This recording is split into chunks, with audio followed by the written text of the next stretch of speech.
What a good like little lesson if you were to try and almost say what's something that as a new start in business that you've learned on this call. I'd say if you take that, you've got you in front of us, Jess, who like a wicked operator of things, like just know how to pick things up and manage it. And yet it's people still coming, you're thinking, okay, right, how do I actually make it really easy for people to book in, because bookings are money. So if you're brand new, you've got no clients, the easiest thing to do is spend the half a day to set all your business up, Yep. put your booking link on your profile, and automate a response that allows you to make a booking automatically means that you're not waiting 12 minutes or 12 hours to respond to a client. The automated response is saying, sorry, I can't get to you. If you need to book in, you can book in by my booking link, because once they've paid their deposit, you're in. Yeah.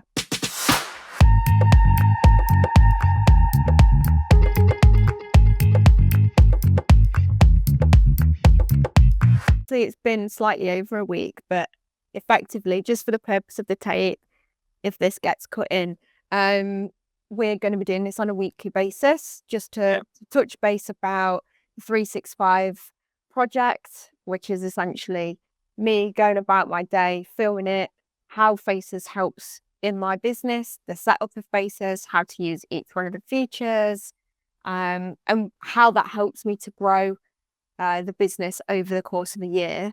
Good. And then we're going to do a little bit of a weekly roundup and discuss some of the stuff that I've found, some of the stuff that's working and assists, stuff that's maybe not helping in whatever that might be. And then some room for improvements if we have them on a weekly basis. And then we'll show that process of taking that through our development team and trying to actually action things on the go, so people understand how the business actually works. Does that sound about right? Sounds right. And also from, I suppose, if you think of this as like actually the hard truths of it all, for me, like you see it all the time, don't you? Like how to turn your aesthetics clinic into a 6-figure business, and you know, be your own boss. And we all know that's a lot harder than it actually seems to just say, oh, it can happen overnight. So what I want to kind of be is the position where we are living proof of, can you do it again? Real life. That's the problem, isn't it? That's what you're really dealing with. That's what you got to deal with. You got to prop yourself up. You got to deal with the crap. You're not going to make 6 figures overnight. And I always think if you can do it again, we're trying to build something for an audience who we know 80% of people are joining Faces today because they've just learned how to do aesthetics. So if we can help them by utilizing our app and giving them kind of like just our own experience of what we did and why Faces came about, because we were practitioners first, and then we went from being a non-medical practitioner to then getting hated by all the medical industry, to then becoming a medical practitioner, and then building an aesthetic software that helps support us through that journey. Does it really support people now, and does it still have the same value as it once did for us 3-4 years ago? And if it doesn't, we need to then change that, so that then these people who really tell you they can turn your business around overnight, we can actually say, here is a case study that we've done to show how you can revenue from Faces and how to actually settle your aesthetics business. And if we can't do that, then, well, at least hopefully we'll build an app that can. Yeah. So. Absolutely. I think that's the right things to touch on now as well, like to give a bit of context as to why, like, we're doing this with you. Obviously, you're one of the co-founders at Faces. But I think there's probably a lot of our audience that don't understand that that's the position that you guys have come from. Like, you've built it from the need in your own business, and that you've done it all. You've done the moving around the country at different clinics and doing pop-ups and seeing hundreds of clients a week, and that's how the app's been built to support that particular business model. So you understand it, you know, foundationally as well, which I think is really, really important. And to know how it changes, because our model failed.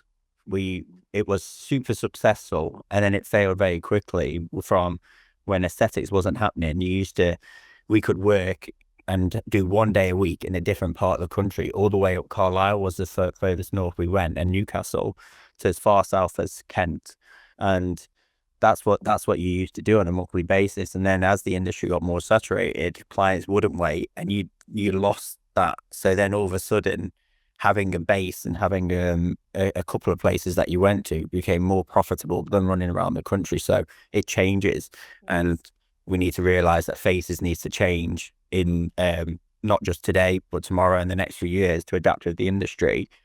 And you don't want to be too far away from the ground when you do that. And to say, I'm now an expert. No, you're an expert today. And next month, you're now not an expert. So what are you doing to remain an expert in 6 weeks and in a year? So yeah. I think that's a really good point as well, just before we kind of move on to the last 7, 9 days probably now. But that's one of the things I've picked up on a lot just by watching sort of those that have had success that are now kind of coming into a different season of their career. They're giving advice that's based on a success story, 5, 4, 3 years ago, and the industry isn't what it was then. So all this coaching and kind of mentoring advice, it's great, but can they replicate that in today's market? How helpful is that for people coming into it today? Because I have a big question mark over that. And so that's what I'm hoping through this 365 is that we're showing the reality of it today in real time. How are you going to get there into running, a fully booked clinic?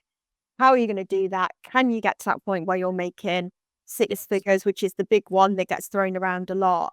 10 grand month seems to be like the buzzword of the minute. How doable is that in this market? Or are you just taking advice? Is that how people are making their money now? Are they making it through coaching and mentoring? And actually, they're not making their money through what they're selling to you. Yeah. As they say, those who can't teach. So you go, I'm now not making any money, but I did once upon a time. So I'm going to tell people, I used to do it. But the reality is, if you were really making the same money that you said you were, you'd have just leveled up that game in some way. So it'd be interesting to see how this goes. And as long as we remain consistent, and I feel that's part of it. So dive in, tell me the horrible thing. I actually feel like this is going to be like a very stressful time for me, that you're going to tell me everything that's really bad about faces, and we're going to be like, we've got to change this, we've got to fix this, we've got to improve this. Because if you're experiencing it, so will the 150 people a day that sign up. So true. But I feel like we're like this as a business anyway. Like we have this kind of conversation on a daily basis. I think that's a really good point to get across today. Like we're forever thinking about how to put out fires, and that's why it's such an innovative company, because we're never resting on our laurels, are we? Like if we've done one good thing, it's like, yeah, okay, great, but here's 10 more things that we actually need to probably sort out. So let's start with some of the issues. Actually, I will start with the good point, because I have started from the ground up, literally through the onboarding process, and shown people how to just do that initial first 3 steps with onboarding. And it was super easy to do, because that's something we've only built in the last couple of months, isn't it? Trying to streamline this kind of onboarding process. And it was really self-explanatory, really easy to do.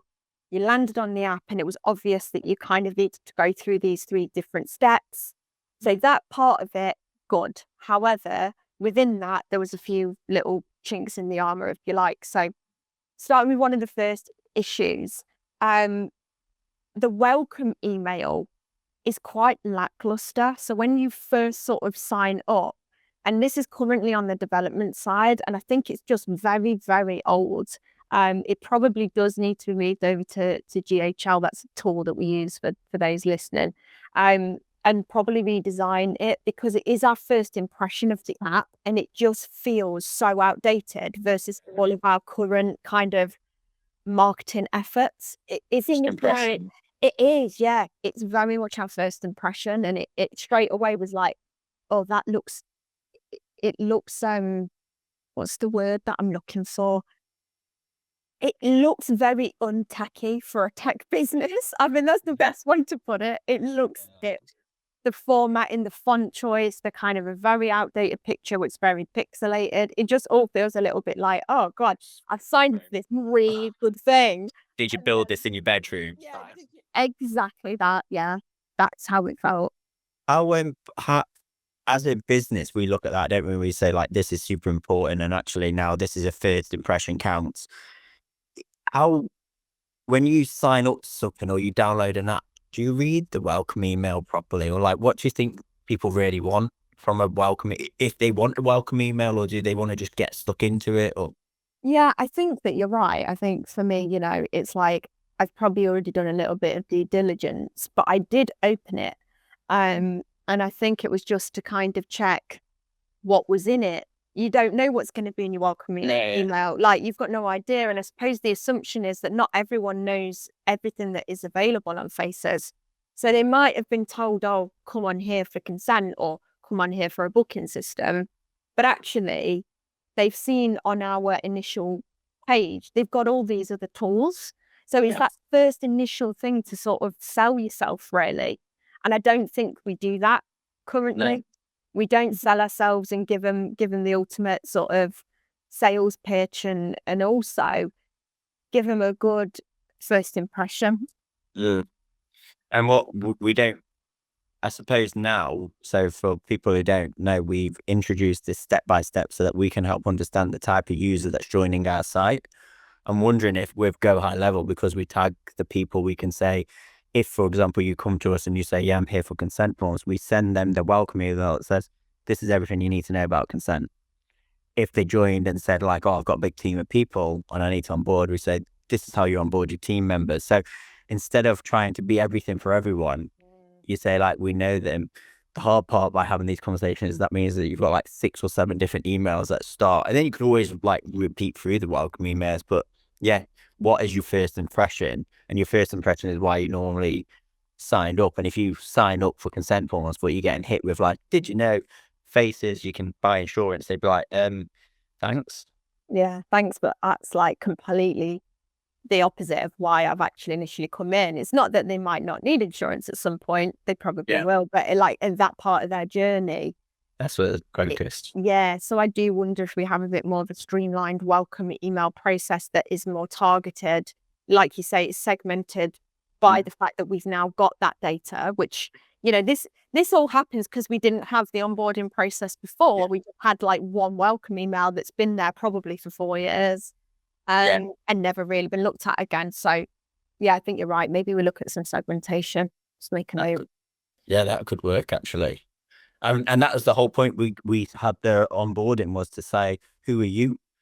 Like, what type of user are you? Are you a nurse? Are you a doctor? Are you a beautician? Are you an SPMU makeup artist? Are you brand new to the industry? If they're brand new to the industry, do they really want to know about like how their booking system and how they can like invite all their clients because they've got none? Or do they want a guide of how to get your first 7 clients? And that's why we did this, didn't we, in the first place? You sometimes get sidetracked, I think. I think most business owners in general get sidetracked or follow the new shiny toy. Yeah, that's definitely been historically something that we've done, but I feel like we've got a lot better at that this last year. Yeah, I like to think so as well. So the next one then was, during that onboarding process, there was a section where you need to add in your website URL. And I had to leave it blank in the end because no matter how I structured that URL, it did not like it. It did not like it with www. It did not like it with https:/. It did not like it without either of those straight in at the villainaesthetics.co.uk or whatever.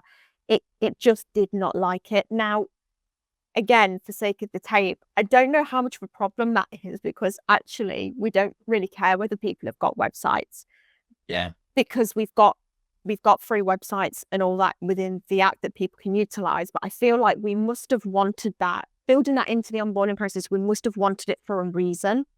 Either we can retarget people and say, you've got a crappy Wix website, we offer custom builds. We can level up by giving you a custom build. We've had a little look at your site, and there's this that you could probably look at doing. Did you know that you can build on your books? So I think there's a benefit to having it, but at the moment it is broken. So we need to look at why that is.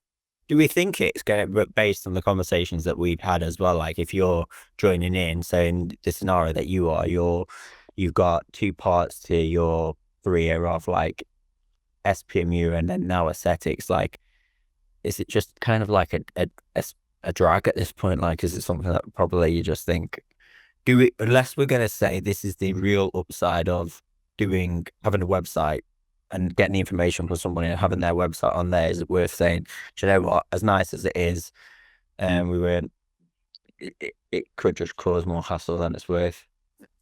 Yeah, I think that's the case in terms of the free builds. I mean, we're doing a lot of dev, aren't we, this year, and there's going to be something really nice for people coming forward, that their clinic page is going to look a lot nicer than it has historically, which when we've looked at that in the development, to me it looks like a website. Like, I would be happy with that. Landing on there, it looks pretty, and the formatting of it, the fact you've got your reviews on there, you can hook straight into your booking link. So there's almost no need for now that sort of web builder that we could have. That, as you say, we do also offer custom builds, and there will be people within our platform that are ready to take that website leap. They're ready. They want something that's a bit more branded, a bit more unique to them. So that's where we can help people with that. Yeah. And I think as well, this type of conversation, which we've learned, especially like as bringing you into the fold, has really learned that it's okay to say, I know we built this and I know we did this, but it had serves its purpose no more. And sometimes I think we can all be hoarders of our own business. I think that's something to like take as like a very refreshment. It's okay to do something and say, do you know what? I'm going to scrap 10% of everything I've just done and either downsize or move into a different market or focus somewhere else, because all of these things consume your time, don't they? Yeah. Like, we're building it and we built this like little website thing, and now we're building a URL, and the only thing that comes with it is problems, because like you say, it's bugged up, it doesn't work as well as we thought. Secondly, what are we going to do with that? So have we got the money or the resources spending it? And I think as business owners, they kind of get that mixed up as well. I notice in the industry where they say, I'm going to do this and I'm going to have all these things, and all of a sudden they create this massive monster which is so ambitious and it's amazing, but then they're going, yeah, and I'm going to do that on a weekend, and it's like, how are you going to do all of that on just your weekend? Like, you have to commit to the cause and say, like, it's all over, or you say, no, I'm just going to do this one thing first.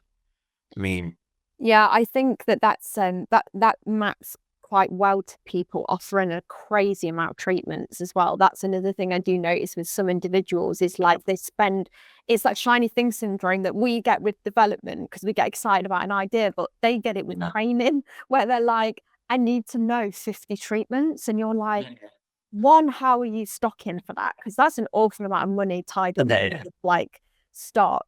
Two, how can you actually be an expert at 50 different treatments? Like, that is, we all know that's impossible unless you've been doing it 15 years.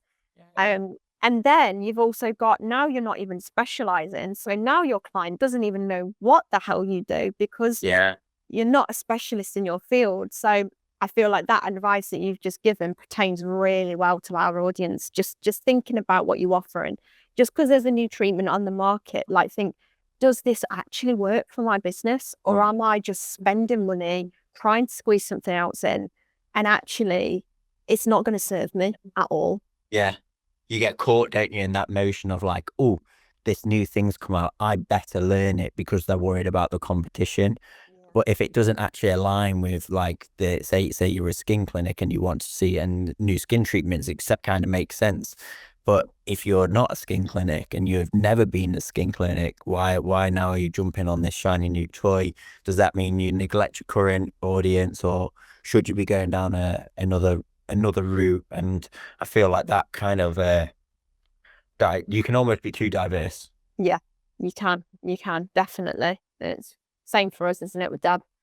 We're all guilty of it. All completely guilty of it. Like, isn't it great to like give advice that you don't have to listen to? I know, right? We are trying to learn, though. Yeah, aren't we? We're trying to learn. Maybe this will make us accountable for some stuff. I think it will. We're putting it out there, aren't we now? I'm getting rid of that website thing now. On the front end, don't need it. It's going. Yeah, and like for you guys listening, like, there's a really, really nice new little bit of kit on the landing page that's coming out. I think people will just be way happier with that. It just looks so much nicer. Yeah, this is. Its URL wasn't working on the actual onboarding, so we'll probably just get rid of that, because I don't know how much it really serves us to know what their what their website is anyway. And that's like something that we always try and preach, don't you, that you should just kind of like, and we've learned it a lot from like people like Steve and stuff, who come and say, don't let someone else come and eat your lunch, double down on what's working and do it again and again and be better at it. And then you've got something that people know you for, rather than being known for like many different things that like, oh, they're quite good, or oh, I heard this place does it. But it is situational if you're in like a small town. So then being a small town, it's hard to focus on one thing because how many people are there? So you might feel like you need the variety, or move, like change your environment, be something different. But I think, yeah, we should maybe get rid of that website stuff if we know the amount of time, hassle and pain it causes us. If you're getting rid of it, we can put that resource to better use. Yeah, there's always to be done, that's for sure. The other one, which I've already brought up in development group, is that we can't book in a free consultation. So this has actually already been added to the bugs and fixes. At the moment, we're demanding a minimum treatment price of 120, which I think you said was kind of the prescriber Yes. fee. That's already been put on that particular board, but I think it didn't really become apparent to me until when I needed to add a free consultation, because obviously that's quite common in this industry. If you found, say, I'd rather people come and have a chat to me because that's your time to gain a sale. Sometimes people need to feel like they can just have a conversation before they're willing to put some money down and trust in you. So that's quite an important one. And I think it's available on the app, but it's not on the web. And I think sometimes it gets forgotten about that. For example, it makes sense for me to do my treatment forms on the web because I can copy and paste it all. The last thing I want to do is try and copy and paste on a phone in Windows. Yeah, when you're setting up stuff. Yeah, so that's why I've come to realize that gap's there, and it's probably been there the entire time. Yeah, Realize that's like kind of, even if you just said, how valuable is that? I would recommend to anybody to offer free consultations, because especially if you're brand new, people want evidence that you are capable of doing what you're doing, and a free consultation is there. So if we're not geared up as a business to support a free consultation, then you're not actually helping a business support themselves at the very early stages. Like, you restrict that. Now, I know a lot of people want money for their time, but me personally, we used to give consultations away for free all the time. Yeah, I think some of it, like in my case, obviously I'm PMU and it's a massive thing with PMU. Like, I've had people walk in and straight away, I can't treat. They've come into a consultation and I know I can't do that set of brows. It needs laser first. They need to go and see a laser specialist or something else. So there's no point in them paying that deposit, putting all that money down, booking in, coming for me to take one look and go, as much as I'd love to treat it today, like I can't do it. So in my world, it's probably even more important to free consultations. And also, I like to offer free phone consultations as well, because not everyone lives near you. Like, some people travel quite far to see a specialist in that field. So I offer like 15-minute phones. So I know I can put a treatment in on Faces for a 15-minute phone call. They've got my diary. It's open for phone calls all week. They can literally put it in, and then I know that I can give them a call back and sort of have that quick chat. What is it looking for? Do I do that? Can I help you with it? Perfect. Let's get the book in for something a bit more substantial. So yeah, that's another one that people can think about offering as well. Yeah, we should have a look at how that could work. One of the ideas that it had is like, obviously, video consultations are like, we're on here, we're able to work remotely because we can have the same experience, but just over a call, and feel like you get the bit more personal touch to have. People could book in, and it can be like, instead of it saying free consultation, you could create free video consultation, and you attach a video link, and it could just be really a Google link, Google Meet link that we connect, and then it books in. Yeah, I like that. I like that. Yeah. One of the reasons, and I wonder if anyone ever does listen to this, they can tell me why they do it, is we did used to do, when you said free consultation at the beginning, I thought you meant free, like onboarding, like a free demo. We used to do free like calls where we'll help you set your app up and go through it and try and understand the user. We are fully booked from like 8 a.m. to 8 p.m. But the problem was people didn't turn up. Oh. And I know we're all probably guilty of going, oh, this looks exciting and new. I want this. Yes. Do you want a free call? Yes, please. And then you go, nah, I'm all right. See you later. I just wonder, like, have you ever done a free call? Like, do you think they're worth it? Do you think people really want a demo call of like, yeah, teach me? Or do you think people nowadays just want to get stuck in? I think people want self-serve because everyone's busy. And I think also at that moment in time, they've got the time now or they're prepared now. And the problem with waiting for a call is interest starts to wane. They've got distracted by a million other advertisements and things in the world that are just like way more prevalent. They get something else that crops up that takes over for that piece of time they allotted, 3 hours into the future. So that's why when I first came in and started talking about, we need to look at our onboarding and how we're actually starting to drive people to action with the use of tooltips, with the new videos that we're bringing in, the walkthrough videos, because people love to self-serve. Like, I have half an hour now. I want to get on and have a look. How do I create a prescription? I want to know how to do that. Show me. I don't want to have to book in a call, sit and wait to do a show and tell when I'm quite capable myself of figuring it out with a video. Yeah. So I think that's been part of the problem. I don't think that it's that people don't want it. It's just that they need it when they need it. Yeah, and they need it right No. this minute. There is a statistic, and it's quite good for people who run like adverts and stuff.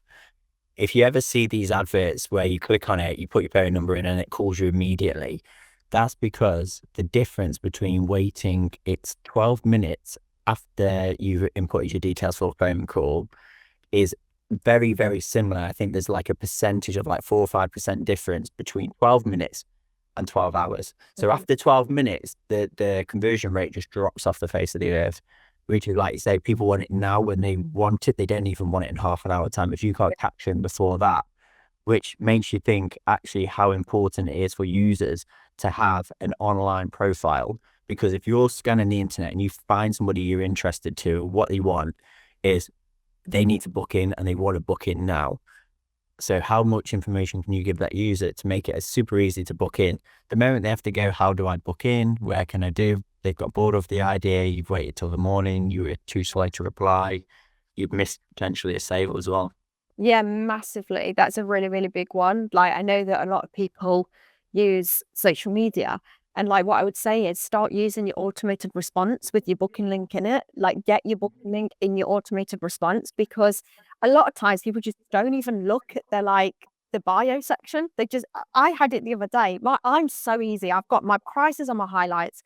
I've got my booking link in my bio. Like, it's all there. You're very organized, aren't you? Yes. And I still had an inquiry saying, how do I book in? Right? So, and then so I've done it now. I've put an automated response with my booking link in, because it's like, I've lost that. I was busy doing, my day job. I'm doing this, I'm faces. So it's like, I'm not sat on Instagram all day, and then it's 6 hours have gone by. And like you say, I've just missed that opportunity because I didn't have an automated response with the booking link in it. So what a good like little lesson if you were to try and almost say what's something that as a new start in business that you've learned on this call. I'd say if you take that, you've got you in front of us, Jess, who like a wicked operator of things, like just know how to pick things up and manage it. And yet it's people still coming, you're thinking, okay, right, how do I actually make it really easy for people to book in? Because bookings are money. So if you're brand new, you've got no clients, the easiest thing to do is spend the half a day to set all your business up. yeah. Put your booking link on your profile and automate a response that allows you to make a booking automatically means that you're not waiting 12 minutes or 12 hours to respond to a client. The automated response is saying, sorry, I can't get to you. If you need to book in, you can book in by my booking link, because once they've paid their deposit, you're in. Yeah, that's it. And they want it, and they want it now. And that's the problem. Like, if you ever walked in a shop and like you've wanted to ask a question, but they were busy and you decided to walk out. Yeah, And or you're fed up of waiting. did you go back to the shop to buy that t-shirt? You probably didn't. Yeah. Because you didn't want it enough. But if they'd got you in that moment and they were available in that moment, you probably would have been convinced to go and buy it. So you've got that window of opportunity. If you even allow them to entertain anything else, whether it's another advertisement, they're hungry, they need lunch, they've got to pick the kids up from school, that's it. It's like you say, it's game over. That allows people to fully at least allow automation less admin work and less, like we've got to this point now, however long, half an hour into the call, and we've been just talking about how we chase the next new shiny thing. Before you chase any shiny toy, get all your treatments online, get your booking link online, and have it so that however anybody contacts you, the first thing they get is your booking link. Yeah. They don't get anything else. The first thing they need to have is, please send me your booking link. Yeah. And all your information on there. And as I said, we're kind of giving it a little bit of a U shop. So you will have on that booking link, it will have everything, treatment descriptions, photographs, reviews. It will be like a class landing page. So to me, just get that link everywhere, automated as much as possible. And that's the beauty of taking your business online and becoming fully digital, is it allows you to do that. I can't believe people still operate out of DM and they've not digitized their business. Before Faces, we used to do all of ours, like it was all on social media. We hired a customer service agent who just used to sit on there and reply back to everybody, and we tried to get it. And we used to have them working in outside of the normal 9 to 5 hours, because we found most people would reply to us in the morning or in the evening, which if you think of the admin time and the member of staff, you don't need that. Where can you automate? You can automate on Instagram. Yeah, you can automate anything on Meta, so Instagram and Facebook. And WhatsApp then. And WhatsApp them. Yeah, and you can even do it with email as well. You know, if you do get email inquiring, you're still a little bit more old school, you can send some automations there as well. So just anywhere, everyone now allows automation for this very reason, because it converts better. So instant. The more that we can help people with doing that, the better, really. So if we look at like things that help a user from our side get to their booking link as quickly as possible and set up their business, things that we do in the treatments, when you onboard and you add all your treatments, we have AI implemented, which you can just put the treatment in, so it creates a full description of the treatment via AI in minutes. So you don't have to think about it. You don't have to think how to sell the treatment. It pumps it for you. And we sync your reviews to it, and then you can upload your own pictures. We have a placeholder in, which isn't going to be to everybody's taste, but that's a great opportunity where they can go, great, I've got a title, I've got their treatments in, and we attach the consent forms for them automatically. So you'd like to think, if you take yourself to when you start to onboard them treatments as a business, what do you think we could do to make it easier for people to go get to their treatments and to their booking link, so that their booking link, when they automate it, is hitted out to say, yeah, thanks for helping me get there? I mean, I think, to be fair, once you've actually uploaded one treatment, at the moment, you do have like a success page where you've got their booking link. So even if you've only uploaded one treatment, we're straight away going, you can literally book in now. You don't need a whole catalogue of treatments. So that's good.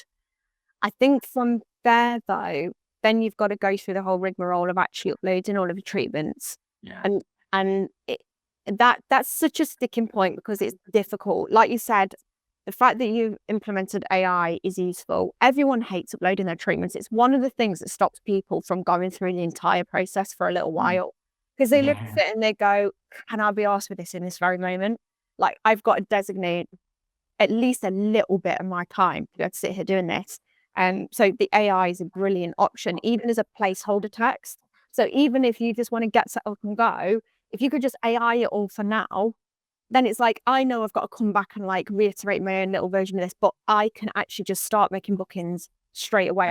I don't have to be like, oh, I've got to spend 3 hours doing this. We can at least get them set up with a basic.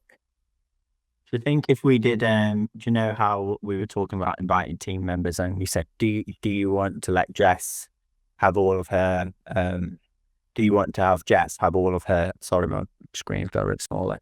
Do you want to have Jess share her treatments with your business, or do you want the business to share treatments with you? We could have like a load of treatments, and them treatments can be listed, and people can just go, yeah, I want this, this, this, this, and this. Yeah, you could do, actually. Yeah, And like pre-populated. Yeah, pre-populate like the top treatments that are on the platform, whether it's the top 10, top 20, whatever, the things that are used the most, it's going to make that process quicker. That would be Could you take all the treatment names and the history of it, or would they be able to search it and then it would populate? Because if we know both, like for example, 1 area, 2 area, 3 areas, Botox, Yeah, it's common. You know, very everyone. common. Your lip fillers are common. Your cheek fillers, your jaw filler. Yes, you could maybe say what are the top 50% of treatments. We list all of them treatments up, and then what we do is if you list all the treatments, they pick them like a tick box. Yeah, I want that one, that one, that one. Aftercare gets populated, consent form gets populated, and you could even say what is the average treatment value that people pick, and it would update the treatment value for them, and they could only edit it or update it afterwards. But some people might need help. What's their Yeah, I think especially for new people coming into the industry, like that's always one of the things, isn't it? You could almost set a little bit of an industry standard there as well, because part of the issue is people just massively undercutting everybody else. It's like, do we pre-populate with a price that people probably should be doing for their Botox? Yeah. You know, if you want to go in and change it, great. But actually, if you start new people coming into the industry on the right foot and say the average price for like 1 area Botox should be this, you might be more likely for them to actually just tick it at that, because it's like, oh, that's sort of the industry standard. That's what I should be charging. They always end up in these groups on Facebook asking everybody else, like, what should I be charging for this? Like, I've seen this person do that. My trainer said this. I've seen this person doing that. It's like, do we help them with that from the get-go and say, this is a good price point. You've got a good margin. Yeah. It's respectable in the industry. It's like not undercutting everybody and dragging the crisis treatment down. This is what we recommend you start at. Yeah. And this is what other people, we've got like so much data that we can say, this is what you've got. This is what people are doing. We've put you middle of the park. And at least then it helps them get through the whole process as quickly as possible. And then they get that booking link and set their automations up, and any changes they want to do later down the line, they can. Yeah, go in and just edit it later on, and yeah, it's like, and it sets that standard, I think, which is something that we obviously want to support as an app. Yeah, and helps them, like you say, that's the pain point for people, is getting to that point. Not good. It's interesting. Definitely something that needs to happen, really. Yeah. Get rid of. Like, with these initial issues that I've kind of picked up on, I think what's a good idea is I have like a little tab on my Monday board. We use Monday, for those listening, for all of our organization and operations. And then I can escalate that to bugs and fixes with Diana. And then I've got a tracking of like, these are the issues I picked up on going through 365. They've gone through to bugs. Diana's on it. Like, did they get fixed? Because you almost want to be able to look at it in 6 months and go, well, did that list of things that we picked up on and onboarding, did that get fixed? Like, did we do anything with that? Or did it just kind of get lost in the ether of like all the different bugs and fixes that we do on a day to day? And actually we've not actioned, you know, half of things. So I think there needs to be a tracking in there. Yeah.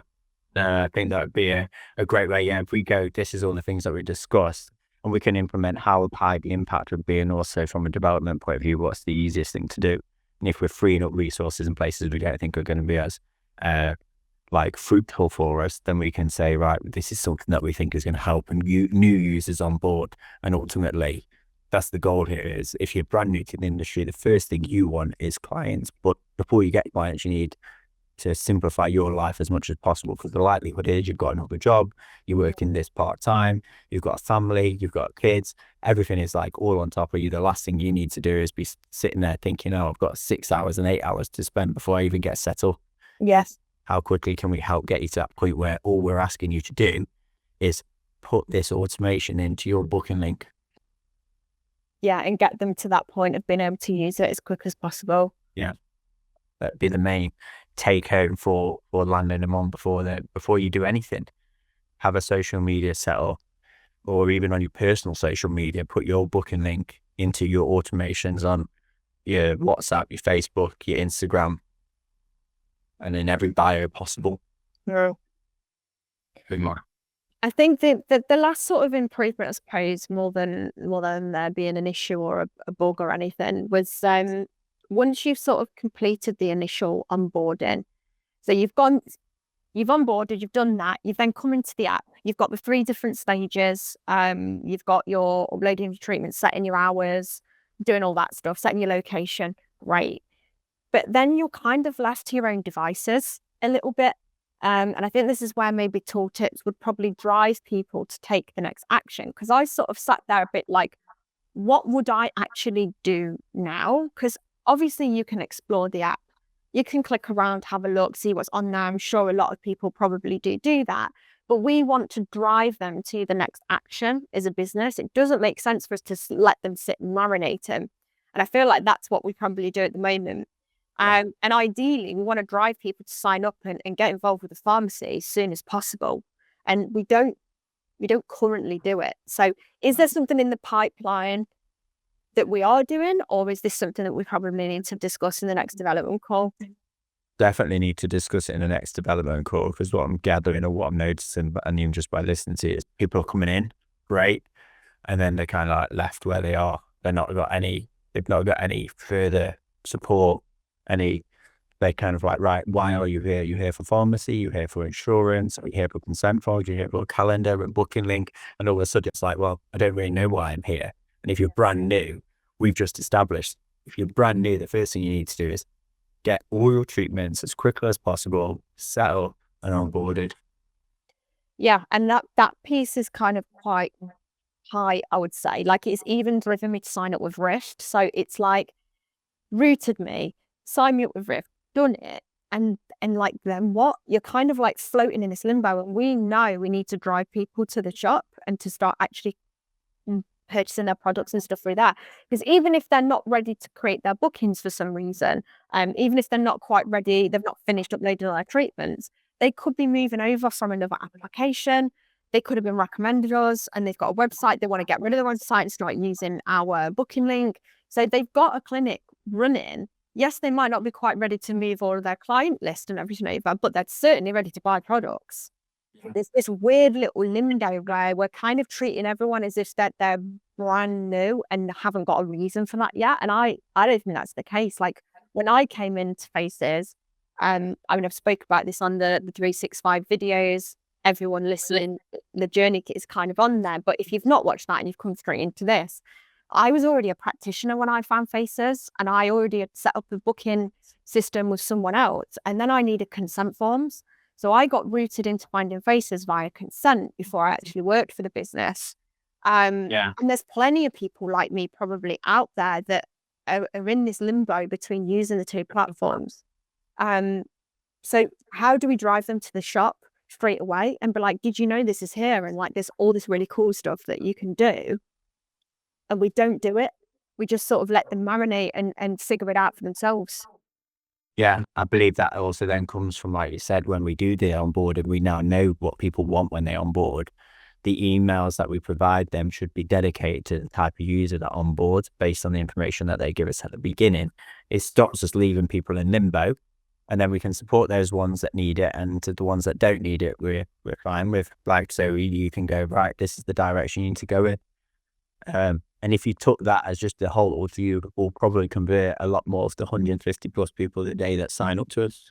And I think even with the new users, because why not get them to explore that shop sooner rather than later? Because we're catching them so early in the journey.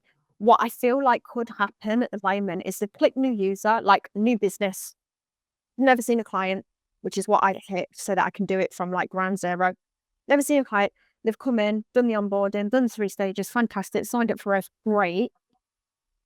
But then it's like, they've got their little friends in the groups going, have you shopped with this pharmacy, or have you been on this store, or did you go and do this here? Oh, I need an emergency kit. Great, they've gone and bought it because their mate in a group that they met on a training has said, this is where I got mine from. We've missed the opportunity to say, we're here, we've got emergency kits, like buy it through Faces Pharmacy, we're here, come to the shop. So there is a window there where they need to kit out their clinic. And we're not getting them out, we're not grabbing them at that moment.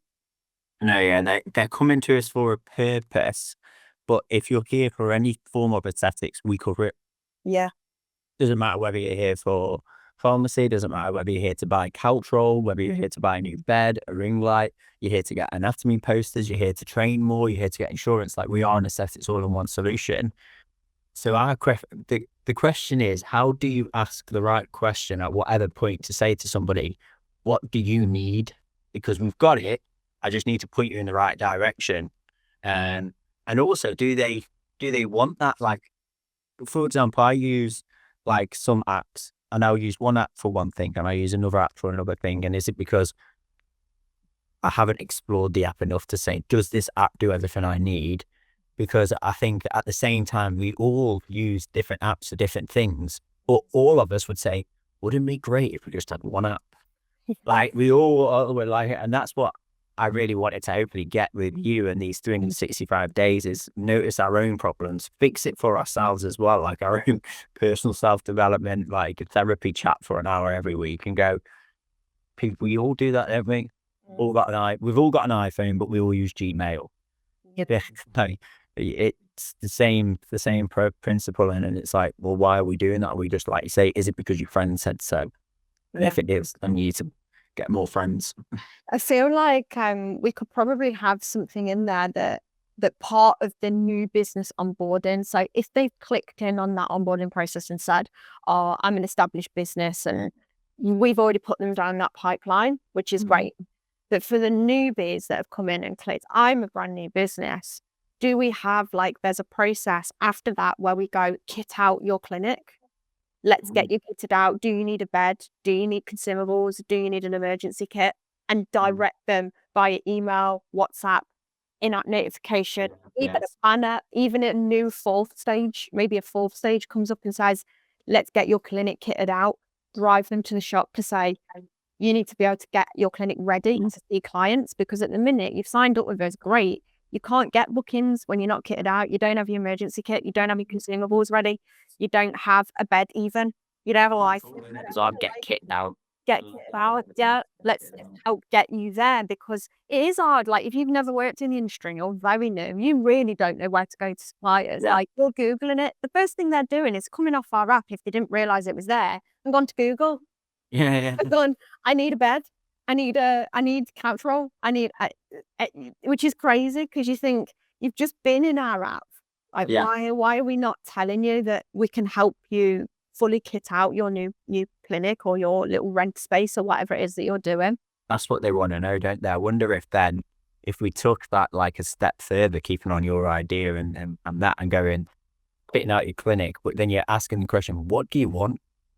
Like, and if they say like, I need kitting out my clinic, I need insurance, like these are all things that we offer. We offer all this. We even offer 24-hour helpline to help support people who are struggling or they've got a complication. Like there's no other softwares that do that, but if they don't know that we offer it, you almost want this like help bar that says, what do we want? And then as soon as they type it in, we can guide them, like you say, through the in-app of going, here's where you get your insurance from. Here's, it's, if you Google insurance providers, the first page of insurance providers are all on Faces. Yeah.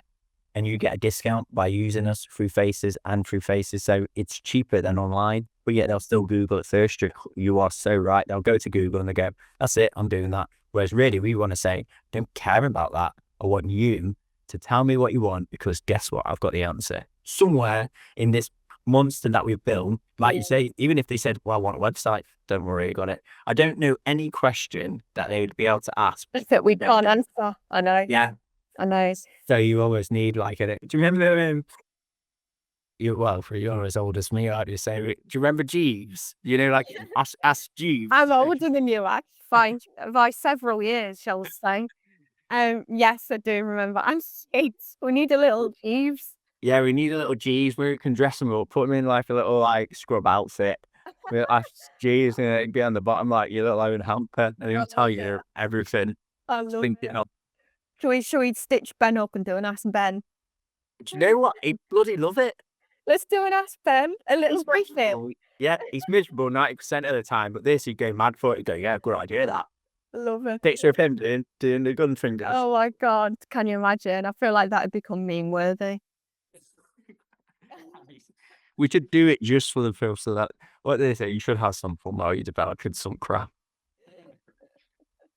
But yeah, the concept of it though, I do like, because I do feel like the kind of the new user segment, you've got the whole of the segments that we've ticked that understand at least a little bit about their industry.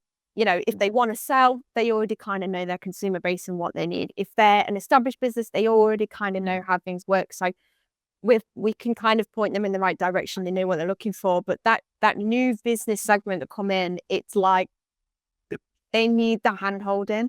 Yeah. They're so confused by it all. They've just been shoved through a day's worth of training on 20 different courses, like, and they're so overwhelmed. Too much. It's too much to then be like, I don't know what I'm doing next. So it's our job to be able to set them up. And I think at the minute there's no workflow. So we should probably put in a workflow that goes, you know, here's what you need in this order. Like before you even think about putting a booking in, are you insured? Do you have an emergency kit? Yeah. Like, let's drive them in the workflow, but at the same time, look at maybe having that kind of that ask box somewhere that sort of says, what do you need? Like, what are you stuck on? But this is what I like about you. I've always liked the ballsiness that you have. Instead of like, when you're a business and you always sit there and it's a bit like we're all guilty. Everybody goes, you need to post once a day and like you need to do this. Like, why are we trying to create this like education piece or like say a welcome page to say this is who we are and we've got all these things?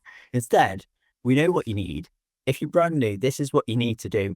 This, and this. This is your step-by-step guide. These are the first 10 things that you've got to do. When you've done that, we're going to be able to help you. If you haven't done that, because we get some people, and I know when I was training people, and still now, I'm on there, they paid all this money to come on a course, you're with them for the week, and you go, right, everybody give me your social media so we can put you on faces. And they're like, haven't created one yet. And you're like, what? Yeah. Like, how are you going to do this? Well, I think my mum wants some work done. Yeah.